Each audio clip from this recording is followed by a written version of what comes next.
इस बजट को देखते हुए सभी लोगों को बहुत निराशा हुई है। हमें लगता है कि ये एक तरह से बंदर बांट की गई है। बिहार को बड़ा भारी महत्व दिया गया है क्योंकि केंद्र सरकार भी ये देख रही है कि अगले चुनाव बिहार में होने जा रहे हैं, इसलिए उन बिहार के लोगों को खुश करने के लिए उन्होंने सारा फोकस अपना बिहार पे रखा है। जहाँ तक हिमाचल प्रदेश की बात है, मुझे बहुत निराशा हुई। हमें भी आशा थी कि हमने बार बार ये बात केंद्र सरकार से उठाई कि इतना डिजास्टर होने पर केंद्र से हमें कोई राहत नहीं मिली, तो हमें लगा कि कुछ ना कुछ वो बजट में इसका प्रावधान करेंगे।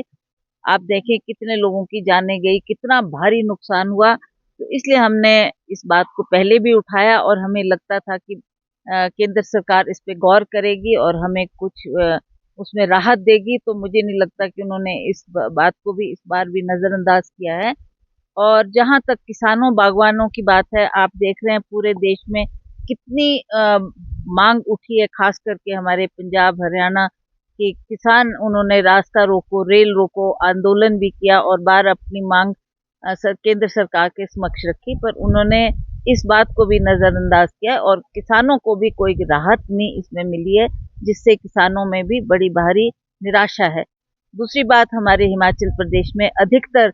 बागवान लोग रहते हैं और बागवानों ने भी ये मांग की थी, केंद्र सरकार के समक्ष भी हमने ये मुद्दा बार बार उठाया कि बाहर से जो आप सेब या अन्य फल का इंपोर्ट कर रहे हैं उस पर 100% ड्यूटी लगनी चाहिए, ताकि हमारे लोगों की जो पैदाइश है उसको मार्केट में आए और उसकी कुछ वैल्यू बने। पर उसमें भी हमें कोई राहत नहीं मिली है, तो किसान बागवान सभी बहुत निराश है और काफी निराशजनक ये बजट रहा है। और हिमाचल के लिए भी कोई बात इन्होंने जिक्र तक नहीं हिमाचल प्रदेश का उसने किया, जबकि हमको लगता था कि जिस बात को हम 2 साल से उठा रहे हैं कि हमारे देश के लिए पैकेज दिया जाए, वो भी इन्होंने कोई विशेष पैकेज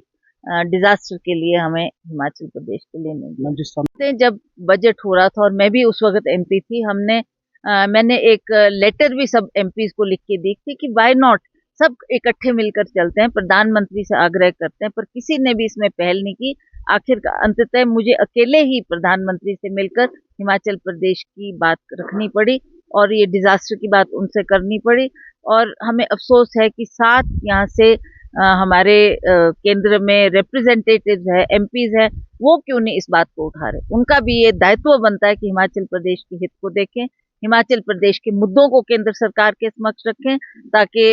हमारी आवाज उन तक पहुंचे और वो समय समय पर जिस राहत की हम बात करते हैं उस राहत को हमारे को दें।